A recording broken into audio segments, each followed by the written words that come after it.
Welcome back, y'all. So what kind of cars Uruguayans drive? I'm gonna try to show you some of the cars I see around when I go biking around the city.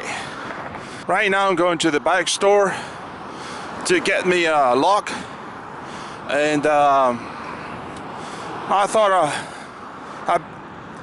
thought about doing this kind of video for a while, and yeah, so most of the cars you see here people drive are gonna be like this, small compact sedans or hatchbacks and stuff like that, and very European like this one here. So you don't see many American cars around, that's for sure. Now sometimes I do see some, you know, F-150s and Dodge Rams, which were very popular back when I lived in Alabama. I mean, we had them everywhere. Everybody had one, it felt like. And but here when you see one, it's just like, wow, it's so rare to see one of these huge monsters, and you get to see the true scale of these vehicles. But most of the cars you're gonna see around here is just gonna be a pretty small, like that one over there. I need to stop and get my jacket off. It's kind of coolish, but once you start riding the bike, you feel warmish and start sweating, and I don't like that. I wear this jacket. It's kind of not thick, but pretty thick for the most part. And man, as soon as I start doing something, start sweating and feel damp, you know, and then you start feeling cold and hot and cold and hot. So I can't wait for spring, because in the spring you can wear a t-shirt and you're good to go. Anyway, back to the topic. So I don't know if you can see those cars over there. Let's zoom in. Yeah, that's what you're gonna see more often than not. Here's the thing. You don't need a car here in Uruguay, but if you do, if you have to have one, there's plenty of vehicles. Like you can get European brands, and from what I heard, if you get one of those like Peugeot and Renault and all that stuff, it's like you get a discount, because those cars are more, they have like what do you call it, they are less tariff, to put it that way. And so you get to, you know, you get them a little bit cheaper. They're more reasonable priced. But if you want something like a Japanese car or something like that, or maybe a BMW, one of those things, then those are gonna cost more, especially if they're new. If they're used, I expect to spend quite a bit of money too. The only vehicles that I see that are cheap here are the VW bugs. Those are super cheap, and if you look around, you can get a really nice VW bug, which, you know, most of them are made in Brazil, or were made in Brazil until 2000, I think 2010 or 11. So you can still get a modern bug for, you know, for about 4K or so, and they have, you know, fuel injection. I think some of them came with an air conditioner. I'm gonna try to get you show you some if I see one around, but I'm just sitting here cooling down a little bit.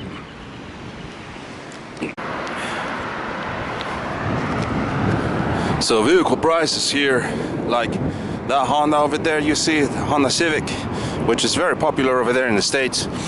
Here that car will be about 30K, that model, specifically that model, because we have huge tariffs over imported cars, and so any car like that is gonna end up costing you 2 or 3 times more than what it costs back in the States or in Japan, for example.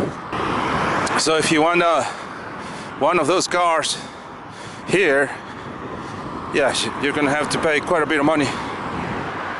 And if you want a Honda Civic, a used Honda Civic, like I used to have one as well from 2011, and I checked the prices here for that car, and those are they go for about 11,000 K. Now they have less mileage than they do over there in the States, so you get that, but man, 11K for a Honda Civic, that's nuts. I remember I paid 3K for mine. Yeah, I got it. It was a stick shift, and I had about 200, I think it had 200K miles, so quite a few miles, but that's nothing for a Honda. And yeah, 3,000 bucks. Now that same car, like I said, even with 200K miles, it's gonna cost you about 10K here, right? But yeah, this is the car my friend has. I think it's a Golf, and they cost about, like I said, 20 to 30K here, brand new, right? So it's definitely quite a bit more expensive than they cost over there in the States, I think. But it's not terrible either. And then you have these kind of Chinese cars that they look pretty good, and most of them are electric from what I heard. And then you have your Kias. Here's an old Chinese car. Looks rough. Looks like it was involved in an accident. So I noticed there's a lot of those cars here. Here's another one, BYD, an old Chinese brand, very popular in China, and they're pretty affordable here. I mean, you can get one, a brand new one, for 20, 30K or so. And then you see Toyotas like that one. I think that's I don't know what it is, but trucks for I don't know, a Ranger. That Ford Ranger will be, I think, 45K or so. That's my guess based on what I've seen. And here's another. This is a brand new Chinese car again. I mean, the Chinese have come quite a bit forward with their designs and their styling, and I cannot tell if they're reliable or not, but I see quite a few of them here. So, and then you have your classic European brands, Citroen, Jeeps, which is not European, but there's quite a few of these here. Suzuki, Peugeot, another Suzuki, Toyota. What kind of brand is that? Cross, Toyota Cross. I never heard of that one. Oh yes, we do have a few Teslas around here too. And then you have vehicles like this. I don't know if it's a minivan or a van or some kind of a transport vehicle, but those are pretty popular here, and they look amazing, man. This is a Hyundai, yeah, and so it's like a Hyundai Soteria. That's pretty amazing. But you know something that intrigues me about Uruguay? It's how do most people afford expensive vehicles? Like, you know, that motorcycle is not cheap. That Volkswagen, whatever, it's probably not cheap either. But I'm talking about very expensive vehicles or cars. Most of the expensive cars you see, like Teslas and late model BMWs and huge V8 Dodge Rams and whatnot. And I'm like, okay, what am I doing wrong? Because those vehicles here are easily 80 to 100k USD, right? And so, I mean, what are these people doing? What kind of work, what kind of jobs do they have? And that would be, I might do a video about that, because what you often hear commonly, it's people here in Uruguay and developing countries, they get paid low wages, they don't earn a lot of money. And that, for the most part, it's true. But also, from what I've seen and experienced, I believe there's another set of people that earn good money. And I also think that there's some old money here in Montevideo as well, from the old good days of Uruguay back in the 1920s and 30s, when Uruguay used to be a very wealthy country. I think you see some of that here as well. In Alabama, you have poor people and you have very wealthy people as well. But then most people just this is what I'm talking about. That car here is like 100k easily. Another Chinese brand. These cars, yeah, I get it. I mean, these are not super extremely expensive, but stuff like this, the Beamers and there you go, Ford Raptor. That's what I'm saying. How do you afford a Ford Raptor when that thing costs like 80,000 bucks brand new in the States or more? So here it's probably gonna be double that. And I'm not criticizing. I'm just curious, because everybody says, oh yeah, most people earn here, most Uruguayans earn at best 2,000 bucks. Okay, so how do you afford a $160,000 Ford Raptor with that sort of salary? It doesn't make sense. So I think I need to do some research on that, because maybe there are really good paying jobs here that I'm not aware of. I don't know if you can see those cars over there. There's another one, Ford Raptor. There's a dealership over there, Land Rover. And okay, in the front you have I think that's a BMW, and the other one is some kind of Chinese car. Very nice looking Chinese car. I'm telling you, those Asian cars, man, they're good looking cars. Yeah, Volvo. So you have Volvos here, but they're not, you don't see them often, but they're here. And then you have cars like this. This is a Merc, and it's like oh, it's for sale actually. Anybody wants to buy it? Very nice looking car. And these go for about, I don't know exactly, but in the States a car like that, it looks like a 2015 or so, probably about 15k or so. And here I really don't want to know, probably 60,000 bucks. So if your car over there in the States is 5k, here it's gonna be at least 10 to 15k. Suzuki. That's what you need to get.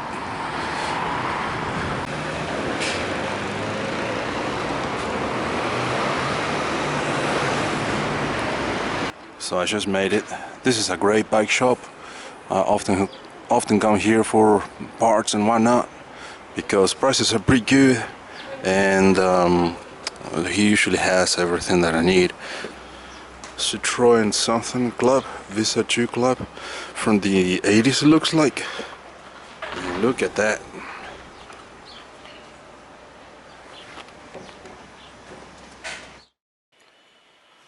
Alright guys, so this is what I'm talking about. This is a Ford Raptor, right? $160,000. So, right? So I made a quick math. Let's say you're paying for 70 long months, 70, that still comes out around $2,500 a month. You definitely have to be making way more than, you know, $3,000 stuff, because you still have insurance, gas. I mean, this is this drinks gas, and gas is not cheap here. So, and I see quite a few of these around. I mean, I don't see them everywhere like in the States, but I might see one a day or so when I go out. I wasn't too far off with the Teslas. 50K for this one. That must be a new model. I haven't seen that one before. Performance Model 3, 90 grand. Anyway, you get the idea, right? So let me look around for cheaper cars now. So let's look for something more classic, like a Bug, VW Bug. Yeah, right. Okay, so you have some restored samples going for 8,500. Here's a nice one for 4,300, and it looks like it runs. I love these cars. I would rather drive a classic car over a brand new one, but that's just me. Yeah, this is in really good condition. You see, that's what's funny though. It's a car like this in the States, in a website like Bring a Trailer or Auto Trader. A car like this will be easily 10K in America, right? But here, because they're everywhere, they're a whole lot cheaper. Here's another example, a 1962 model for 7,800. Man, that looks beautiful. Look at that.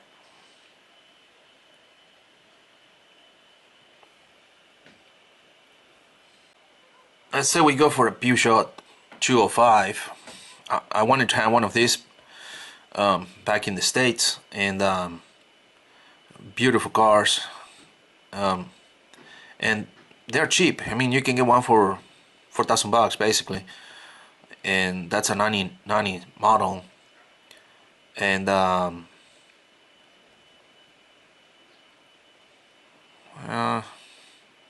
here's a nice one, 3,800. Oh yeah, it's come with a sunroof. C10. Oh yeah, station wagon, 240,000 kilometers. Oh boy, look at this one. Man, this is completely restored. The paint looks perfect. 10K. Here's another one from 75 75 model. But even here, these cars are starting to appreciate because they're becoming rare. That's not a bad price. $6,000 for it, and it looks like it's restored. Man, that is beautiful. Oh yeah, that one has 100,000 kilometers. So I mean, you probably get that for $4,000 maybe, but if it's rough, probably get it for $2,000. $10,000. That's the one that looks like a spaceship. I don't know if you all remember this one. Beautiful. I would love to have one of these, man. Okay, guys. Oh boy, BMW A50i. Now these cars are getting expensive also in the States because they are becoming super rare, especially if they are in good condition. So yeah, this one looks nice. Pretty popular in places like California, and although I remember seeing a few back in Alabama as well. 20K. Ah, wow. It's got quite a few miles, I mean kilometers, but it looks like it's in great shape though. Okay, so I'm gonna end here because I'm getting distracted with all these cars. Oh, here's a Cadillac. Try to find parts for that car here. Like this one. This is a beautiful VW. Man, looks nice. It's in great shape, man. $4,000 for this? Man, I like it. Yeah, you see, if I was living in the States, what I would do is just buy it, ship it over, and then sell it for double that.